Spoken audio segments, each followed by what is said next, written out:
To another episode of MC Fireside Chats. My name is Brian Searl with Insider Perks. Super excited to be here with you for one of our amazing episodes that's kind of new, topical focus for 2025, focused on enhancing the guest experience. So got a couple of our recurring guests here. Zach from Clockwork. We've got, not Clockwork. Oh my God. Not anymore. Not, what is the new company? LJA. LJA. What does LJA stand for? Or is it just LJA? Initials of the man who started partners? the firm. All right. So like one of the fancy law ago. firm people that doesn't really have. Okay, I gotcha. That means it's important and it's a good job. So congratulations. I will not forget it again. Although Clockwork does roll easier off the tongue, I'm just going to say it out loud. Not saying it's a better company, but it's a catchier name for a podcast host who's not as intelligent as he should be. Joe Dumek is here from At My Community. Excited to welcome him as a recurring guest back here. And then Scott Foos from Horizon Outdoor Hospitality. And then we got Quentin from Q Hospitality Management as one of our special guests this week. We were supposed to have another woman, Linda Williamson, who hopefully will be able to join us in another week, but she had a last minute thing come up. And then we have a couple people missing this week who could not make the show. But I think I want to show that, just kind of put this out to our recurring guests first. Is there anything that you guys have seen come across your desk in the last month since we've been on the show together that you feel needs brought up or talked about? Nobody? You're all going to be quiet? I'll go first. Seeing a couple interesting trends lately, especially in like the last week or two. I think something that we need to kind of keep our finger on the pulse of or keep an eye down the road for is off-grid solutions. Recently had some calls with some folks about resort development that are on absolutely incredible sites, great locations, but areas where kind of traditional utility infrastructure is either not possible or cost prohibitive, or you can do it, but it's going to take 2 years to permit it. And so I've learned more about composting toilets in the last 2 weeks than I ever thought I would need to know. I think for the longest time, related to guest experience, when those questions came up, we just said, no, don't do it. There's better alternatives. Let's build a bathhouse or a shower house or do full flush toilets. It's a better guest experience, better ADR. But I think that's starting to change a little bit. And if it gets folks into some of these incredible locations, I think they're willing to deal with some of that. So off-grid solutions, solar for power, wind for power, even generators. We just got back last week from a site on an island in the Bahamas, and talk about some logistical challenges of building and constructing. There's not a Home Depot down the road that you can go get whatever it is that you need. So yeah, I'd say one of the emerging trends I'm seeing, it just kind of keeps recurring, is some of these off-grid solutions for development. Yeah, I'm really interested in that, right? Like I've come across some of that, and I'm not as deep into it as you are, certainly not from an infrastructure standpoint, but it definitely interests me to see where, like, we talk a lot, like I'm obsessed with future tech, as you guys all know, but like I'm really interested to see where the technology takes us from an off-grid perspective, allowing us to get closer to nature, as like we're already there with some of the things like solar and composting toilets and stuff like that. But as it becomes more affordable and more easier to fit into your logistics and your build plans and your architecture and all that kind of stuff, like I think that has a big, broad appeal. I think sometimes, like, and I'm not accusing any of you on the show, but sometimes from my perspective and some of the people I talk to, we kind of lose sight of all the people who still like to go camping, but not necessarily at a luxury RV resort or in a $500 a night glamping tent or a resort. And I think that, like, not everybody likes that experience. One, there's another piece for, like, maybe a lot of people can't afford that all the time, at least. But like I came across this the other day too, where we're running, like, we do our other show Outwired that's going to come up after this. And one of the things we're going to talk about is turning $5 into $1 trillion solely by owning campgrounds later. And one of the things that took me through was like bootstrapping and crowdfunding, like off-grid, like super cheap tent sites, right, in the woods, because they can be high margin if you can market to the right people, even though they're not high margin by luxury RV resort standards, right? So yeah, that stuff. Anybody else want to weigh in on off-grid? I was going to say to Zach's to Zach putting it out there though, is he talking about rustic camping like you're talking about, Brian, or is he No, I don't think so. putting Yeah, a I don't think he is. luxury glamping unit in a place with no services? Because that's kind of the question is what, have you, Zach, have you been involved with the market research on the amount of people that want to have all those services but be out in a place that wouldn't normally have them? Like, are they building it because of a destination, or are they building these because of cheap land? Or are they building it because that somebody wants that? And if they do want it, I'm surprised they want the glamping units with it. I would think they more what Brian's thinking. No, I think the focus is still on a luxury high end. I think back to kind of one of the first examples of this that I saw that was working and working really well. Is a location off the coast of South Carolina. It's called the Little Raccoon Key, and it's a private island. There's one tent, one unit. It's only accessible by boat. They bring a private chef out to cook dinner. You can walk the oyster reefs and harvest your own oysters. And it's that exclusivity, right? You have your own private island for 24 hours. And really building a very, very high end experience out of that. They're still using a porta potty.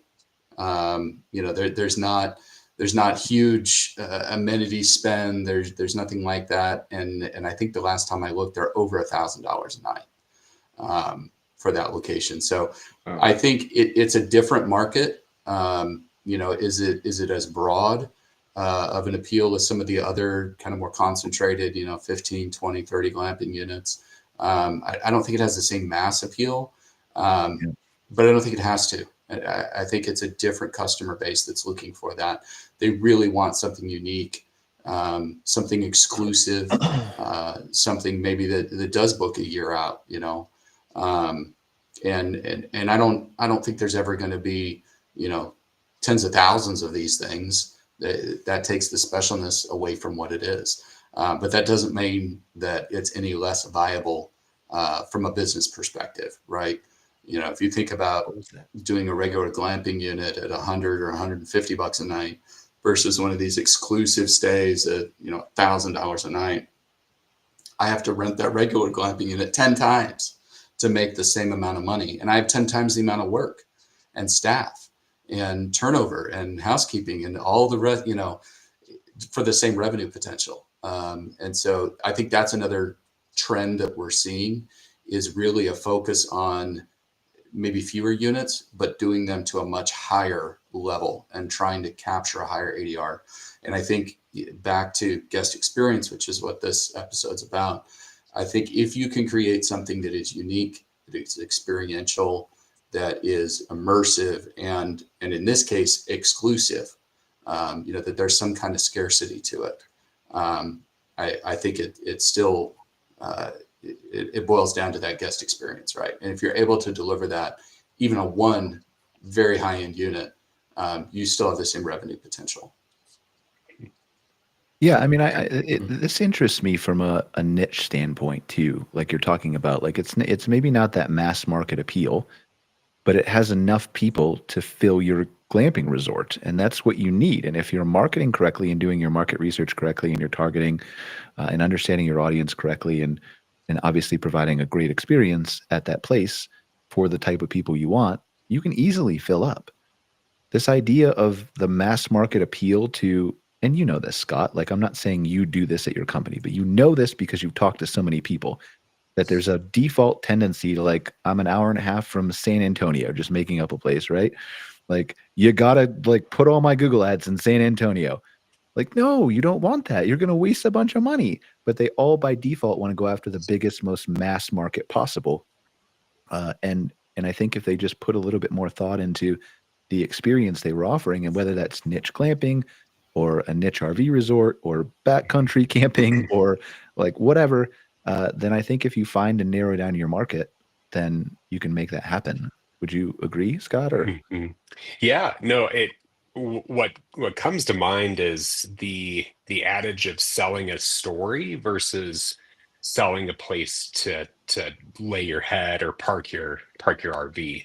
You're really crafting a narrative, and that narrative can fit, every type of camping and outdoor hospitality can apply in that sense of having a narrative that's important to sell the story of your property, but in a way that resonates with your guest demographic. And so it's applicable if you're, a more primitive campground or a seasonal campground with fewer amenities, or if you're something that's, certainly much more exclusive and curated, if you will, like what Zach is saying. Ultimately, if you end up trying to sell the space or sell the room, you're competing on price, and that feels like a race to the bottom. Every time you compete on price, it's a race to the bottom. But when you can compete on the story, and you can compete on the emotional piece and how the guests will feel when they come stay with you, it's certainly more advantageous and unique for your property.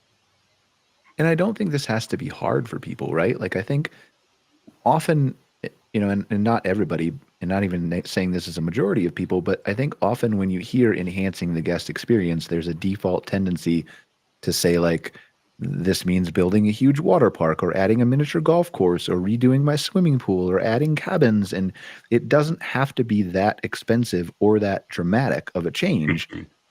The answer, though, starts with understanding who your audience is. Who is your ideal customer? Then what does that ideal customer want from you? And then breaking it down into, like, what amenities would they like to see? What are the small things that I can do? What are the big things? What are the medium stuff? And then tackling that and creating an ideal guest experience for your customer, and not just what you think will drive mass market attention, like a water park, for example. Not that water parks are bad. They're just not for everybody. That's right. Not for every guest and not for every budget. That's certainly right. And I think to your point, Brian, and I know I'm preaching to the choir here, and we've brought this up. I wasn't on the last show, but I know 2 shows ago, utilizing AI to help generate and spur those ideas.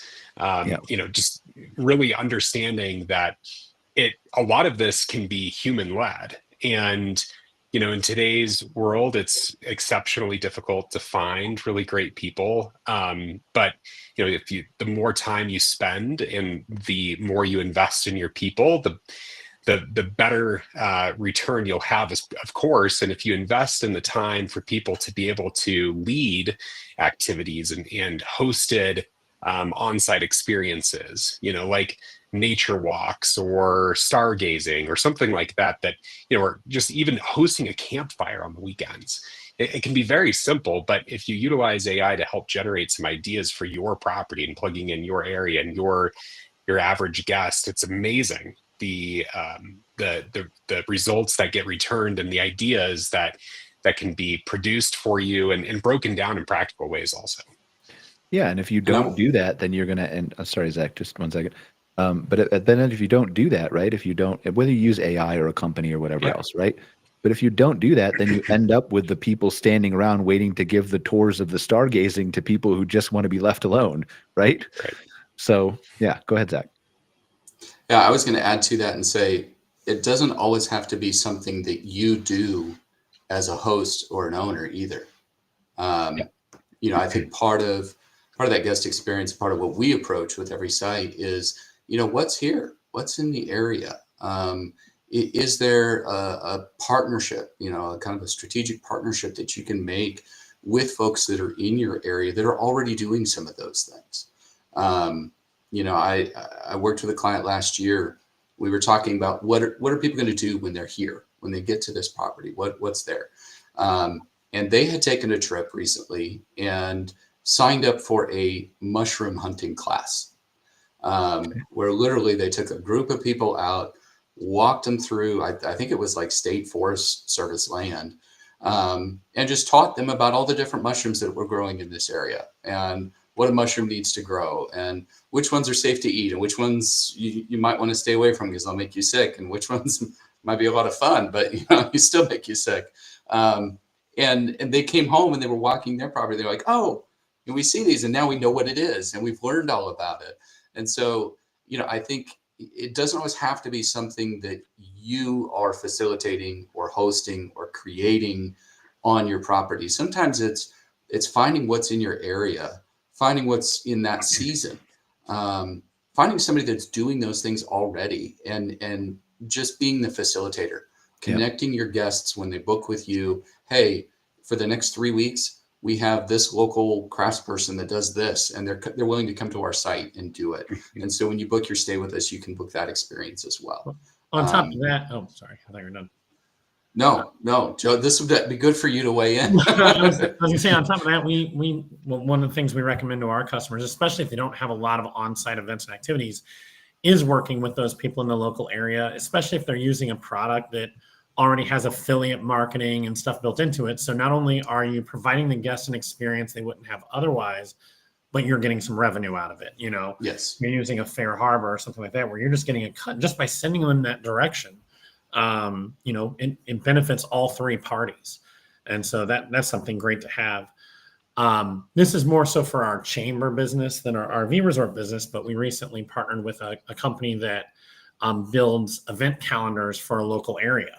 And so, they go through and they find all of the different groups and all the disparate calendars and puts them together in one spot. And originally, we were only talking to them about that, but like, there are certain RV parks that are not places that are going to host a lot of events, or ones that are, you're there for what's going on in that area, then it would still work well for them, And so that's another place where, maybe you're not providing the experience, but you're the catalyst. You're what brings them to the experience and lets them know that it's there. And that's providing value. And one of the, I'm sorry. No, go ahead, Scott. And then we were kind of ignoring Quentin, and we weren't really ignoring you, Quentin. What I was doing is just kind of saving you for the big entrance, like the anticipation of everybody was building up. Like, I really want to hear from Quentin. That's the only way I can keep people watching the show after they hear me start talking, is to leave like the best guest for last. No offense to the other three of you. But go ahead, Scott, and then we can ask Quentin, please. Yeah.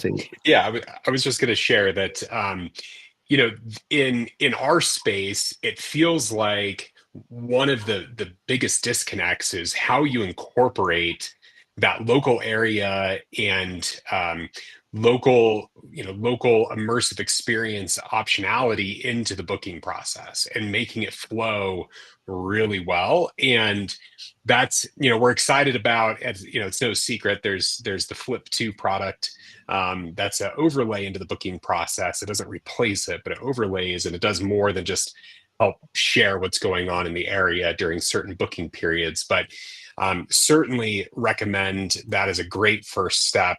But I think the sooner that we can, as an industry, truly solve that disconnect between the local experiences and the booking process, and being able to help drive awareness, help complete bookings within, bookings for those local experiences within the booking process of kind of the mainstay PMSs that we work with in the industry, will certainly be a game changer. We're getting closer, but I don't know of a great solution yet. But it starts with finding that, right? It starts with understanding what your local experiences are. And there are so many cool things. Like, I can't remember what the name of the park now, but it was maybe a couple months ago, I was talking to somebody, and they were telling me there's a local milk farm in the area that is like completely run by robots. Not humanoids, but like robotic production and all that. Yeah. And they give tours. It's like in the middle of nowhere in some rural area. And so you just have to go out and find these places. They exist, whether they're local artisan cheese stuff that makes from grass-fed whatever, right? Like, it's there. It doesn't matter how rural you are. You just got to look for it. Quentin, what do you think of all this? Well, I couldn't agree more, and everything that Zach said, and certainly Scott brought up as an operator, is kind of spot on with what we think and where we are. Speaking of really crazy remote experiences with your robotic farm there, we have a wasabi farm just down the road from this property we just opened on the Oregon coast. It's called Two Capes Lookout. It's between Pacific City and Tillamook. And kind of to Scott's point, people aren't coming here for the lodging. They're not coming for the geodesic domes, the amazing, Oud Mirror cabins, and maybe they are, but they're coming for the view behind me. They're coming to sit on the deck. They're coming to hear the ocean roar, even when the doors are closed 24/7, whether it's stormy or sunny. They're coming for that experience that they can't get at another property, in the general area of where we are, or on the Oregon coast, if I want to be so cocky. But we have, some of those cool, unique experiences as well, like the wasabi farmer, like a cheese farmer just down the road, from us as well, that we can, send folks down to do tours. We have the dory fishermen, taking people out going dory fishing. For those that want a really cool experience of walking in the waves and holding on for your life to the boat, and then getting out there and catching fish and bringing it back at the end of the day. So that's for us really what it's about. We're selling the view, we're selling this amazing experience, which is, I think, why guests come and stay with us, with as well the full understanding that we have no cars on property. They have to walk to their unit. We have to drive them with an electric cart. It's really meant to be peaceful, quiet. You look at the stars, you look at the ocean, you enjoy the storm, and you walk down to your car if you want to go to civilization and go into town to a. So all about the experience, whatever it is. And for us, then the lodging is kind of a cool layer on top of whatever else we're really creating around to attract the guests to stay with us. I will tell you that, like, one of the things that shocked me, I think, more than anything, was the lack of cars enhancing a guest experience somewhere. And I never expected it to, but it happened to me. We went to Slovenia last year, and we stayed at a hotel in downtown Ljubljana, is the capital city there. And we had to park, like, it was in an old town area of the area, like the city, with cobblestone streets and all that kind of, they had streets, but they didn't allow cars anywhere for, like, I don't know, 20, 30 blocks around this old town. And so we had to actually park our car, and then like 3 people from the hotel walked up to the garage to meet us and carried all our bags down and were talking to us the whole way. But like, then you didn't have your car. And the amount of just change in mindset that gives you, and I'm a hiker, like, I like the outdoors. I don't mind walking all over downtown. I would have done that anyway. But just the fact that you don't have that car parked right outside, I think changes your whole approach to the vacation. It does, totally. And the property behind me is only 19 units, and the no car is a side effect of that we are on an old quarry with very tight dirt road. We don't really want people driving around on, and so we drive people in the golf carts. But I'm in Massachusetts right now on a 49 unit landscape hotel project over in the Berkshires in Massachusetts. And even here on this property, which is easily accessible by cars, we've eliminated them as part of the experience. And we have people drive in, we pick them up at the entrance from our little, check-in booth shack, if you will. We hop them in the electric cart, we drive them down the paths, through the woods, by the lake, to their, their beautiful cabin. And everyone has an incredible view of the lake from where these 49 cabins are positioned, and you don't see cars parking in front of you, driving in front of you. There's no cars on the road that you have to worry about. And it's just part of. Oh, did we lose Quentin? It was going to be a good close. I feel like he was just there. It was going to be really impactful. Amber, we have Amber here who joined us late. Hi, Amber. How are you? Hello. Can you hear me okay? Yes, we can hear you. Oh, that's good. I'm very sorry I'm late. I initially had the day wrong, so I was here yesterday. And because we're something like 20 hours ahead, and so it's Thursday for us now. And so I'm very sorry I got the time wrong this time as well. Okay.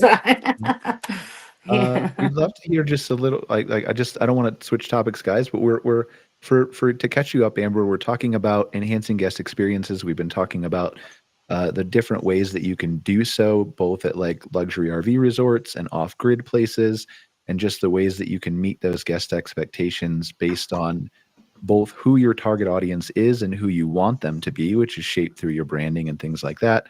but just kind of catering to those people in a unique way that differentiates your property. So I'd love to hear your thoughts on that. But first, can you just tell us a little bit about Valley View Glamping and where you guys are from?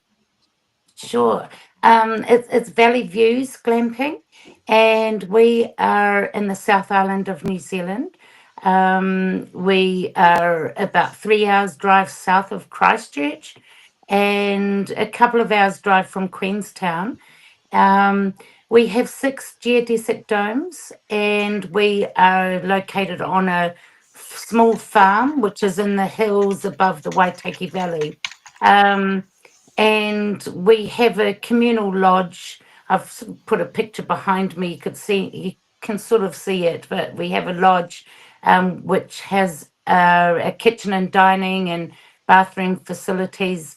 We're completely off grid. So we have solar panels to run everything in the lodge, and but for the domes, there's no electricity in the domes. That people can charge cell phones and computers and drones and that sort of thing. But we have a focus on exceptional hosting and sustainability. And so with regard to enhancing guest experiences, I think one of the most important things we believe is the hosting. We check everyone in. So either myself or my husband. It's usually my husband because I'm cooking. I cook a lot for guests as well. And so we greet people and we show them to their dome. We show them how everything works. And then in the morning, they come into the lodge and they have their breakfast. And I'm always there and we're chatting to people. And you get to know people. And we just we just have such a lovely time with them. It's all about human connection. And we meet people from all over the world and New Zealand, but such interesting people. And we've had this season, because we're just coming to autumn now. And we're just coming out of our summer season, but we're still really, really busy. And we've had more people from the US stay this year than any other year. I think because the American dollar is so strong against the Kiwi dollar for one reason. Yeah. So we didn't realize when we first opened 8 years ago, we didn't realize how much the hosting would be so impactful. We just thought, oh, well, set up something really nice, and it's got fabulous views from here. And that's what people will comment on in reviews. But the overriding thing about the comments and the reviews is about Patrick and I and the hosting. So Patrick's my husband, by the way. And so we were quite surprised about that, because you have to be a social person. That is for sure. key. And which is why I will we never run a glamping resort. I'm just too grumpy. yeah, you can't be grumpy. So I think that's enhancing a guest experience is having that human connection. I mean, if you have something that's unique as well, and the domes, we've decorated them really nicely, and it's such a welcoming, warm space that people absolutely love. So yeah, that's For all, about for all our recurring guests, do you have any questions from our friend in New Zealand? I loved how she was so, Amber, how you were so crystal clear on what you focus on. Exceptional hosting and sustainability. Like, that's it. And that seems to be working really well for you. I think a lot of operators could take away from that, just being very, very clear about what you focus on. It sounds like an amazing place. Well, we think it is, yes, and a lot of people do. We've had We opened 8 years ago, and we've had about 14,000 people stay with us. Um, and we have a lot of people coming back. We even international people. They've stayed with us before a few years ago, and they've come back to us, and it's really amazing. We've got new friends all over the world, and one day we'll have time to go and see them, but not just yet. So. Yes, and the sustainability is just an extension of how we live. Where our house is we have a 40 hectare or 100 acre property, and our house is about 350 meters away from the glamping, and we're completely off grid at home. Our water comes from a spring in the mountains behind us. And we have, for example, our septic tank at the glamping is a worm farm. So all the solids are processed by the worms, and then it goes out into a grey water system, which then goes out onto the land.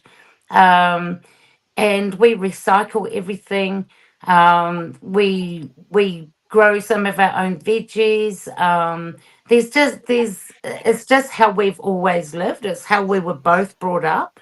And so it's natural and naturally just how we like to run our glamping as well. And in that way, we try and inspire people about not wasting, because at the end of the day, a waste of electricity or products or anything is just helping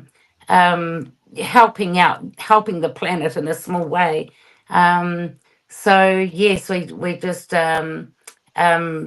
extend that to the glamping, and we don't try and educate people. We try and inspire them to perhaps take this home and start doing that sort of thing themselves. Well, Scott, she hit the nail on the head for experience. You were talking about that That's earlier. right. I mean, talk about experience. Everything she just said, the reason they like being there is clearly the experience. Both Amber and her husband, the view, the no power, the location. I mean, that's what spot on. And it's so sustainable, right? Like that's their life. And so Yeah. they're, you're not manufacturing anything. It's the way that they're treating their guests, the way that they live their life, and that's sustainable for keeping them focused and engaged in the day to day, since it is so reliant on them. It's pretty incredible, Amber. Do you think that comes Thank you. naturally? Like, do you think that comes naturally, not just to people who grow up that way and live their lives around that way, but does it come more naturally to people like that who, I don't want to stereotype it and say small town, but I think you guys understand what I mean. Do you think that the hospitality aspect of being more friendly in a close-knit, tighter community comes easier to people? Obviously, everybody can do it. Everybody can learn it. There are lots of great people in all aspects of life. But do you feel like it comes easier to people who grow up in a small town or grow up in that way of life to embrace what they're already doing? I think it's all about education. There's definitely people from certain countries. I won't name them, but they are definitely far more wasteful and actually have no concept about not wasting, and they create a huge amount of rubbish while they're here. But then there's other people that from other countries that are very aware. So it becomes part of your psyche if it's just part of your thinking. It depends how you are educated around it. Yeah. And for example, Patrick grew up on a farm in South Africa. I grew up on a farm here in the Waitaki Valley, and we had very similar fathers who was always saying, "Turn the lights off," and and he couldn't go. Our local little village is only 6 kilometers from the farm, and you could only go there if you had a list of about 10 things to do, you know, don't drive the car there for one thing, you know. And Patrick's father was the same. So it was ingrained in us.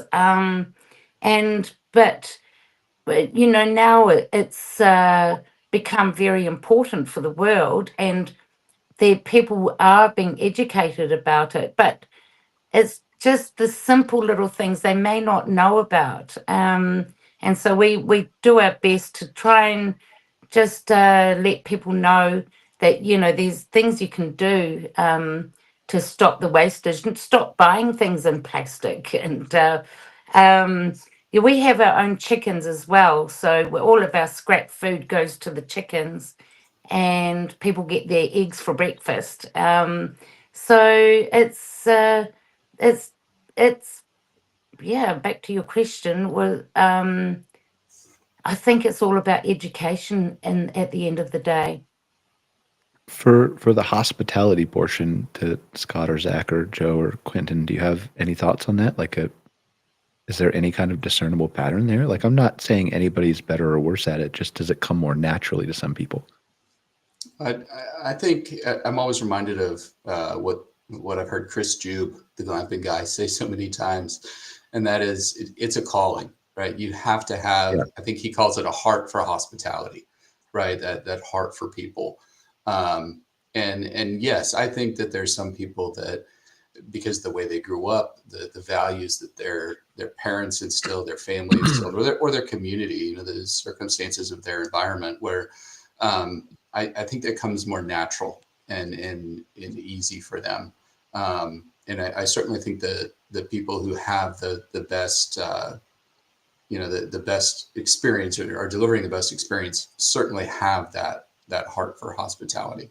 You know, it doesn't mean that, you know, like Brian, you've said, you know, I'm not that guy, right? Like, I don't want to do that.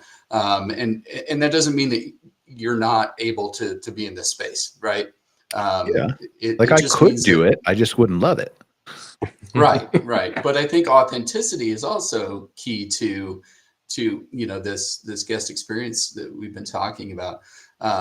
I also think it's really interesting. We started the show and we said, what are the trends? And the two things I said were off-grid utilities and focus on sustainability and these curated guest experiences, right? And then Amber comes on and says, we have an off-grid site, and I got a big smile on my face. So it's like, perfect, right? Like, here's somebody that's doing it. After you started talking, I called Amber and I said, hey, Amber, like, hop on the show. And then what was the thing that she said, you know, resonates with their guests more than anything else? It's that hosted, personalized experience, right? And that goes back to just what we were talking about before. You know, I jumped on the website real quick. Amber, I've got to ask you about these two outdoor bathtubs. Oh, yes. In one of the pictures on your image gallery. If you guys haven't checked out the site, by the way, this place looks incredible. Like, I'm already like looking at flights. I wish my American dollar went as far with the airlines as it would once I get there. But yeah, I'm already trying to figure out how I book a stay down here.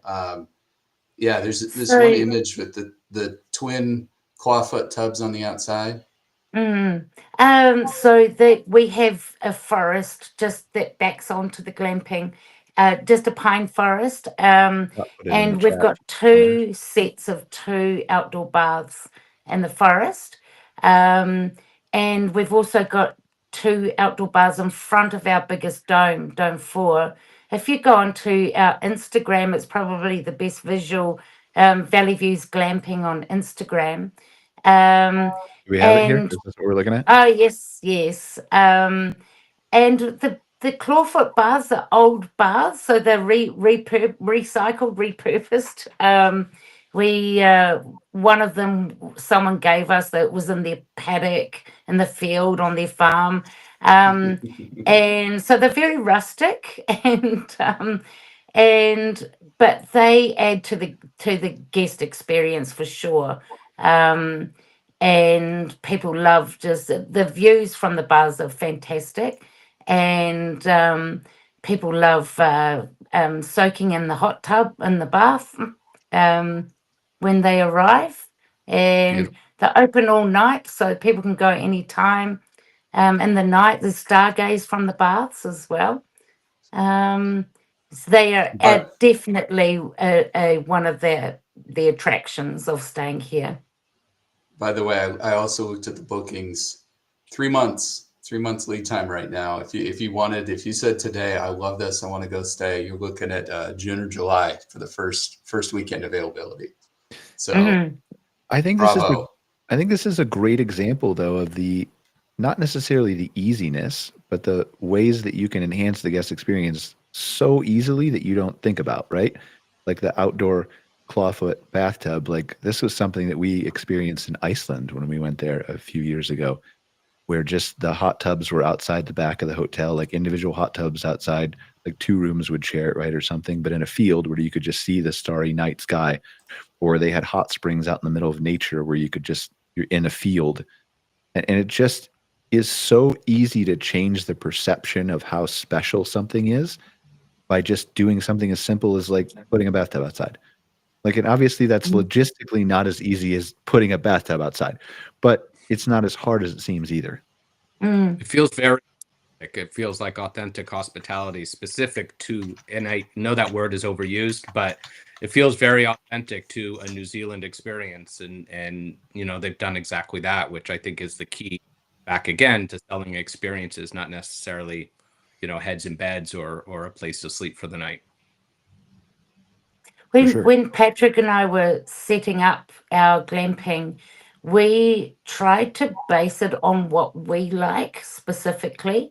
And so if we book a place, if we book accommodation, I usually look for something that has a hot tub or an outdoor bath. And so we thought, okay, we need that. The beds must be exceptionally comfortable. I mean, if we've been to accommodation places before, which was perfect, but the bed was uncomfortable.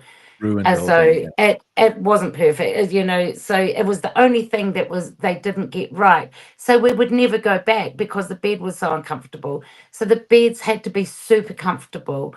And we don't like trinkety things all around the place. So we, if there's anything in the domes, they have a purpose. So comfort, good shower, outdoor baths. You can order dinner with us. Breakfast is included. We cater a lot for the cyclists.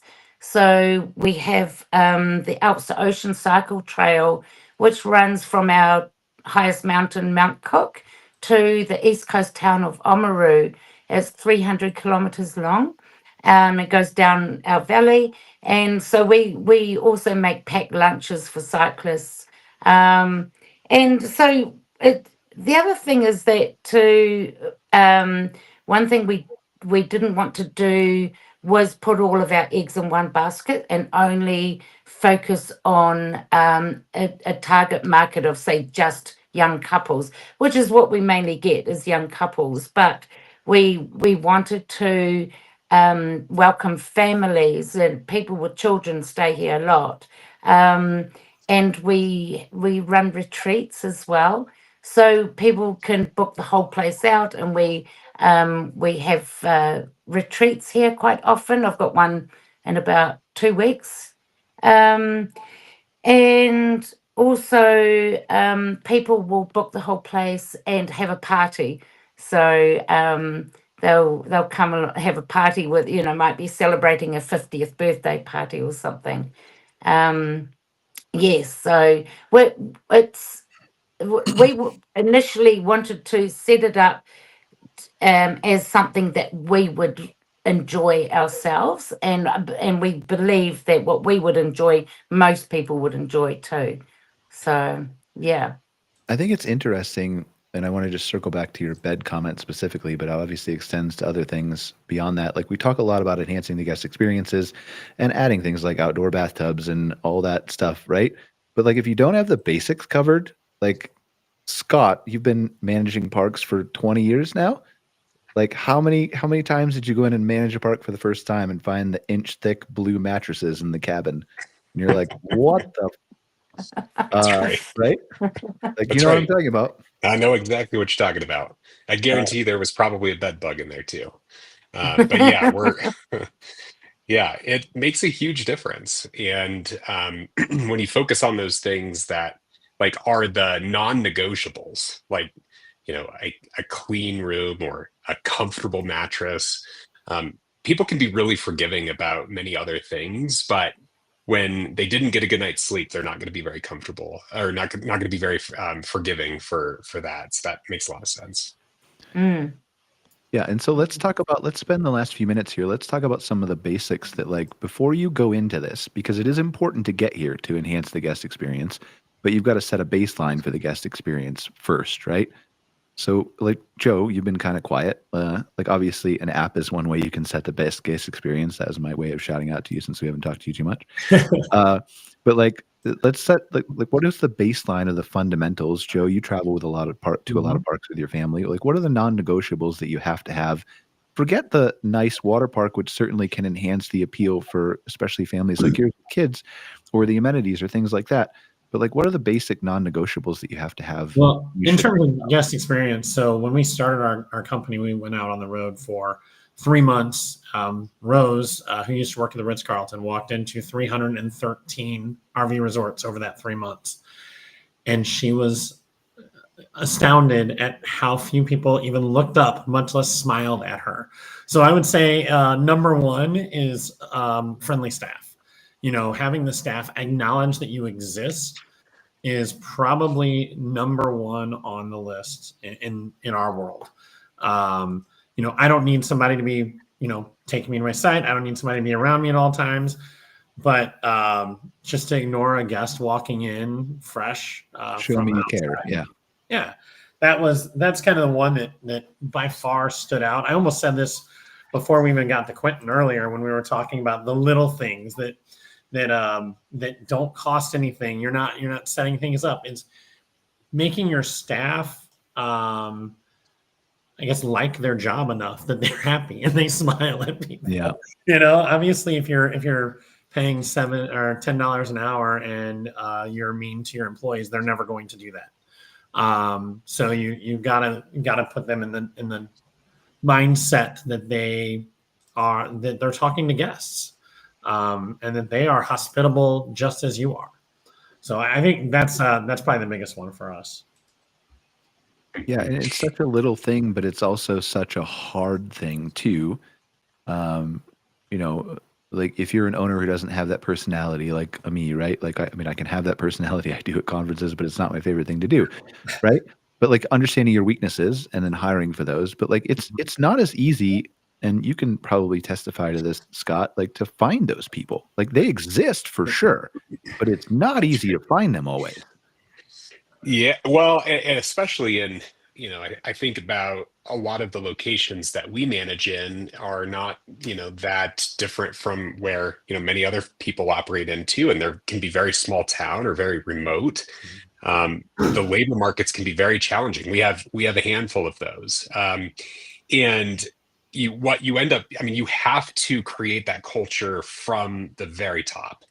You have to show and extend the hospitality to your employees in every sense of the way that you want them to be extending it on to the guests. Otherwise, if they don't feel it themselves, they don't feel welcomed or supported in their roles and with the tools and training and resources to do their job well. That's baseline, right? That's difficult. It will always be difficult for them to do a great job. But then on top of that, seeing how you interact with them when they have a question or when they might have a challenge with something that they're working through, how you resolve that for them will set the standard for how they should be resolving guest experiences as well. It is an art, I think, more than it is a science. There are ways and things that you can do to create some system around it. But at the end of the day, it does come from the heart, and it does come from, we used to say and still say that you get bitten by the hospitality bug, for a lack of better words. Like you love it and you enjoy it, or you don't. And it's really important to have those people in top leadership positions that can help carry that out for the rest of the team. But certainly always putting your team first above your guests. They will put your guests first as a result, and that will drive sustainability in your profits as well. And part of that is understanding who your team members are too, because you don't have to hire all the happy-go-lucky people. You just have to put the happy-go-lucky people at the front desk, and the other people can do maintenance and mow the lawn and like. But here's the thing. I know I agree with you, but the maintenance folks and housekeeping folks also need to be somewhat cheerful. Oh my gosh, they don't need to be as cheerful, right? They interact with guests almost more than the front desk staff does. All right, grumpy people at the front desk. And when they do, it's usually because there's a problem. At Horizon Outdoor Hospitality. Grumpy people at the desk, happy people with the mechanics. Yeah, we're good with grumpy accountants, but marketing professionals. The one thing I would add to this, though, too, just kind of build on that whole piece, right? Staff. I think, when we look at outdoor hospitality, especially as a whole, there's certain things that we can control, right? We can control our staff and making sure that we're building a team of people that have that heart for hospitality. We can control the accommodation type, right? Is it a dome or a tent or a tree house? Those are all decisions that we're making. You don't always get to pick your site. Quentin, I've been seeing everything that you've been sharing about the new resort opening. Like, that is an incredible view. That is an incredible site. And in a lot of ways, like that is part of the marketing. That is part of the strategy, right? But there's a lot of folks that are out there, and probably some listening to this podcast, that will say, well, I don't have that. I don't have this panoramic ocean view. I don't, how do I make it work? And I think obsessing over your guest experience and the brand and what you want to build, creating that in a lot of ways can supplement maybe a site that isn't perfect. Maybe a site that is closer to a more metropolitan area, has a bigger draw, has that kind of built-in demand, right? I think back, Scott, what you said, it's all about telling the story, right? Letting that be the thing that guides you, that kind of from day one that you set that out, here's our story. Reflect that on your social media, push that out there. A lot of times, if you can nail guest experience, if you can provide that hosted piece and you can tell a consistent story and push that out on your socials and through your marketing campaign and everything else, if you can get those two things right, you don't have to have a perfect site. If you can get those two things right, there could be something that goes wrong, some problem, this wouldn't start, or we couldn't figure this out, or whatever. You don't have to be perfect about everything, but if we can do those two things perfect, you're going to be all right, and you can figure out the rest of it as you go. Well, totally, Zach. That's so well said. And I think you just embodied everything that Amber and Patrick have done in hearing their story. And then I went to their website and I was like, holy cow, this place is. Oh, go to the Instagram. The photos gorgeous. are 10 times better. Yeah, it's amazing. It's you just described everything that Amber and Patrick have been up to and embody so well. Joe, I'm curious. We have a couple minutes left. What's number 2 on your list after staff? Well, what's kind of funny is it kind of goes in the face of Amber's. I was thinking about it. I was like, well, this kind of goes in the face of that. Very unmanicured site, like land. And there's one thing, if there's obviously it's supposed to be, but when we roll up to a place and it's just overgrown and you can't tell where the site ends and the grass begins. And then, the grass is as high as my 2-year-old. We're probably in the wrong place. Attention to detail. We've been to a few of those, and it's, you can't, the kids go out and play and they're going to come back all itchy. and it's just not going to be a good experience for anybody.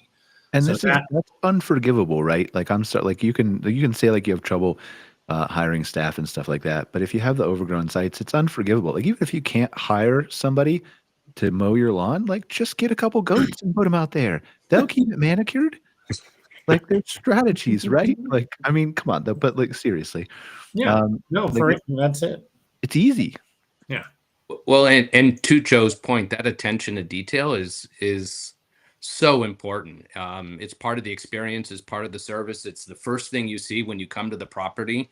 And I've found staying in a couple places similar to what Joe fortunately mentioned, is the first look and vibe and feel and or the lack of attention detail on the landscaping translated honestly to the whole entire experience, both inside the units, the property, the level of service and what have you, because it was just that complete lack of attention to detail. If they didn't even care about the presentation, the property, the rest, was not bad. And so unfortunately I see that translate sometimes, and that's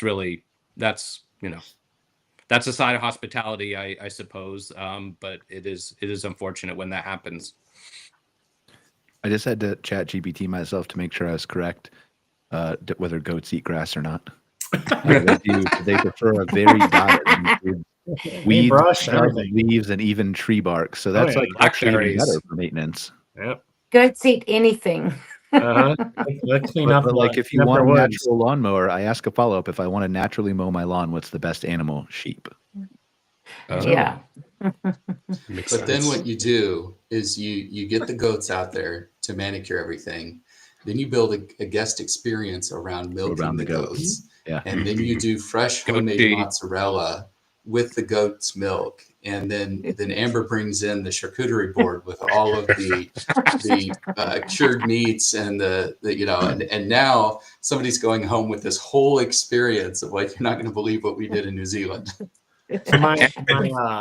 My aunt drives from Florida to our house about once a year, and every time she stops at a goat farm and has that's where they stay in their camper, is a goat farm that has 15, 20 sites, and they stay there and they buy soap and stuff like that and just enjoy being around the goats. Like that's something that she did one time and like, well, I'm going to do that every time I come up now. So, and I will say, like, I usually save the controversial stuff for Outwired later, but I will say this, like, there's so many people who are so mad at Hip Camp and Harvest Hosts and all these places who provide these unique experiences, like staying overnight in your RV at a goat farm.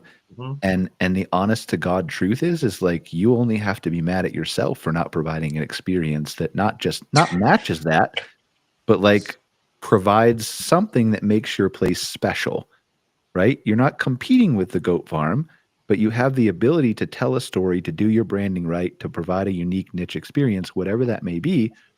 Like, they are competitors, but if you're doing your work the way we've talked about on this show and all you guys have given great advice for, you don't have to worry about that, do you?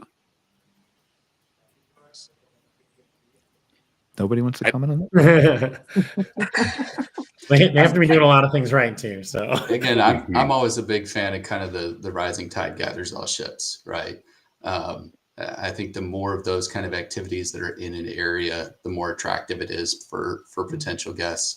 If you can bring them in and partner with them, build those collabs, book those experiences for. I wouldn't look at it as competition or a threat to what you're doing. I think that's kind of the wrong view to take of it. I agree. You should see it as opportunity and potential. Yeah, 100%. I mean, I reach out like before the goat farm has their own RV sites on Hip Camp or wherever else. Like if you partner with them and you send them a bunch of business to buy their cheese or whatever, then you both win. It's a win-win situation. That's right. So, and if you focus on process and standards, then in addition to the collaboration, I think you can offer a really great experience in addition to a clean, organized property as well, on a more professional level if you want to. So there's ways to partner and level up and challenge yourself instead of just say that growing trend is a problem. 100%. All right, we are over time, but let's just go around real quick and for final thoughts. We want to start with Zach. You're up at the top of my screen. Oh, I don't know if I have any final thoughts or parting thoughts. I mean, I really enjoyed this, this kind of discussion. I think it's really important. I think there's certainly more that can be done, but hopefully we hit some of the highlights for today. I'm excited to find a time that I can bring my wife down and stay with Amber and Patrick. And Q too, I know we like I said, I've been following everything on your new project. I know we kind of ran out of time here, but definitely check out all the socials. Quentin's been sharing great stuff about what they're doing and bringing on board. It's an absolutely stunning property. So, I think these two guests that we had for focus on guest experience, like couldn't have been better. Quentin, go ahead. Yeah, because I'm sorry we didn't get to your property to talk about it in depth and detail. We'll have you back on the show and we'll do that. But yeah, I'll go look on your social afterward intentionally. But tell us like briefly about that, and then sure. Well, I enjoyed learning so much about Amber that I'm not sorry, so that's okay. But feel free to have us back. I'm with Q Hospitality Management. We opened Two Capes Lookout, which is a glamping property on the Oregon coast. It's 58 acres, an old kind of rugged quarry, 19 units, 15 of these geodesic domes facing the ocean, and 4 cabins. Just beautiful for stargazing and hearing the ocean 24/7, whether it's stormy or sunny. It's a beautiful property. Feel free to check us out. And honestly, last thoughts would be for anyone getting into this business. It is all about the experience and what have you. But be different. To the extent you. Next point, you can't pick your location, but be unique with your location. Be distinctive. Be different. Have goats. Be on the side of a cliff. What Amber's doing, just create a really memorable experience as opposed to just being another one that is doing it because it's popular. And I think you'll be very successful and you'll stand out from what everyone else is doing. 100%. Where can they find out more about Q Hospitality, and then give the link to your property too, so they can check that out? Absolutely. Q Hospitality Management provides consulting, operational support, and third-party management to smaller, unique, distinct, independent hotels and to the outdoor hospitality world of higher-end glamping and higher-end RV resorts and parks. We're based out of Missoula, Montana, and we can be found at qhospitalitymanagement.com. Awesome. And Zach, I forgot LJA. Where can they learn more about your new consulting and work? Yeah, I mean, it's best to reach out to me on LinkedIn. I'm just under who I am, Zachary Stoltenberg. You can go to lja.com.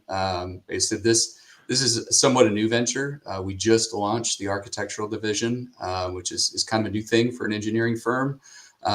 They've got a really strong landscape division, landscape and site design division, some really talented urban planners that we're working with, just a really well-rounded team, from architecture to design to landscape to civil engineering, to be able to handle, site design, permitting, entitlements, and really everything all the way through construction. And that was why I made the change, was really to build, a much more comprehensive team of all these different disciplines, everybody working together to make our clients' projects the best. And that's what we do. We design and build glamping, camping, luxury RV parks, boutique hotels and resorts. And we've got projects all around the world. So you can find me on LinkedIn. You can go to lja.com or email me at zstoltenberg@lja.com. Awesome. Thanks for being here, Zach. Joe? Yeah. So I'm Joe Dimming with At My Community. We make mobile apps for RV parks and campgrounds. You can find us at atmycommunity.com. Any final thoughts? Or my final thoughts would be, and then leave, or sorry, I thought we were going over pretty heavy. So we are, but everybody gets an equal chance, right? My final thoughts would be I can't wait till my kids are older and I actually get to go to glamping units instead of large scale RV resorts. I love those. You have to start. You have to stop starting over when they get to like 3. That's the key. We're 4 years into not starting over, so okay, doing all right. We welcome children, so come on. Well, there's a lot of them. There's 6, so there's 8 of us total. Joe is secretly building his future staff. Like, no, stay away from the ground up. I take it back. I mean, we fit in our RV just fine, but the glamping tents, I don't think they come with enough beds. No. Scott? Yeah, final thoughts from me would be focused on building your authentic narrative. Be similar to what Quentin said. Be different, but be authentic. Yeah, I really love what Amber and Patrick have done, and I know I've overshared that here, but they've been true to who they are and who they were raised to be, and they're just extending themselves in their natural way to their guests, and it's sustainable for them to be able to do that, and they can build a true story that you're selling instead of selling geodesic domes or rooms or sites.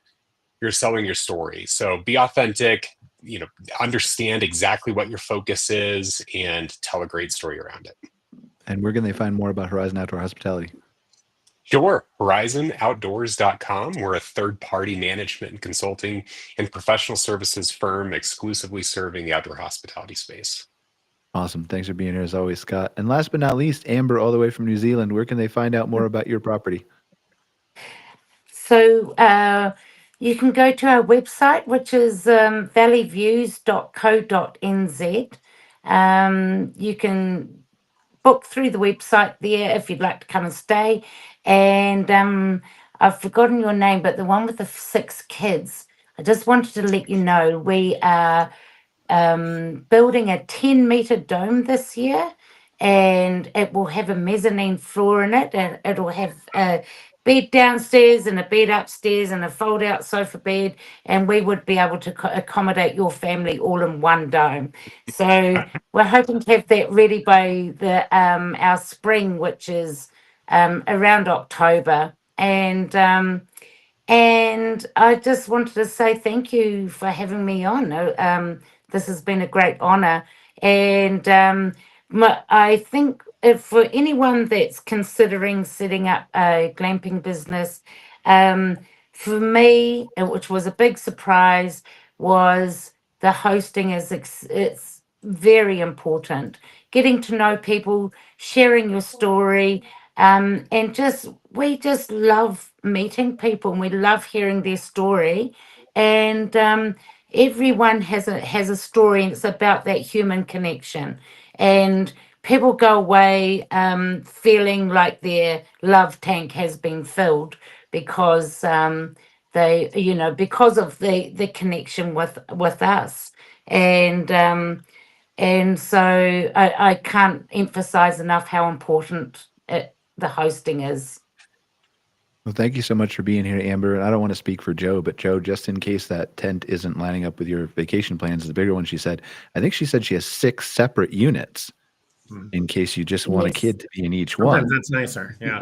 Yeah. I don't think she wants a 5-year-old in that one by himself. Yeah. It's a retreat. All right. Well, thank you guys for being here. We're going to wrap up the show. For those of you who haven't heard enough of me talking today, which is probably everybody, we have another show here in about 50 minutes called Outwire that we're going to do live with Greg Emmert and Scott Barr. About 2 hours, kind of a different style format here, but we're going to cover macro versus micro data trends, what you should pay attention to locally versus nationally. We're going to talk about the difficulty finding work campers that some people are having. And then we're going to talk about the thing we talked about earlier, like taking $5 to $1 trillion. And it's going to be a really cool story. We took this into deep research in AI, and we planned the whole thing out to being the king and queen of space tourism on Mars and owning the whole industry for glamping there. So interesting conversation coming up on Outwire. But thank you guys all for being here for another episode of MC Fireside Chats. To our recurring guests, to Amber, to Quentin, we really appreciate you being here. And we'll see you next week for another episode. Take care, guys. Thanks, Brian. Thank you. Bye. MC Fireside.